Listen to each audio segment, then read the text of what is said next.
महाभारत को सही मायने में विश्व का प्रथम विश्व युद्ध कहा जा सकता है, क्योंकि उस समय शायद ही कोई ऐसा राज्य था जिसने इस युद्ध में भाग ना लिया हो।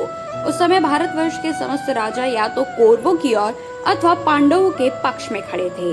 कुरुक्षेत्र में लड़े गए महाभारत के युद्ध में लाखों सैनिकों ने भाग लिया था।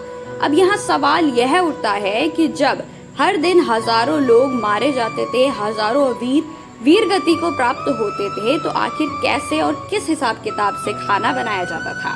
तो चलिए हम आपको बताते हैं। महाभारत युद्ध काल के समय एक राज्य था उडुपी, जिसके राजा ने दोनों पक्षों का साथ देने की योजना बनाई। उडुपी के राजा ने श्री कृष्ण के आगे युद्ध में लड़ रहे दोनों पक्षों के सैनिकों के लिए भोजन बनाने का प्रस्ताव रखा, जिस पर श्री कृष्ण ने इस प्रस्ताव को मंजूरी दे दी।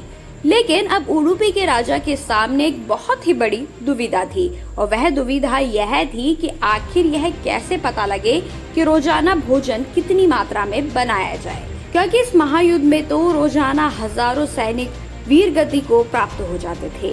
इस राज का खुलासा युद्ध समाप्त होने के बाद हुआ, जब उडुपी के राजा से युधिष्ठिर ने पूछा कि आखिर आप किस प्रकार यह जान लेते थे कि आज इतना ही भोजन बनना है। तब उडुपी के राजा ने इसका श्रेय श्री कृष्ण को दिया।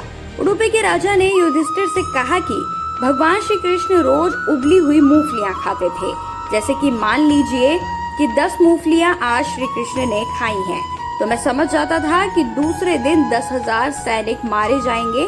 अतः दूसरे दिन 10,000 सैनिकों का खाना नहीं बनाया जाता था। इस तरह श्री कृष्ण के कारण हर दिन सैनिकों को पूरा भोजन मिल जाता था और अन्न का भी अपमान नहीं होता था।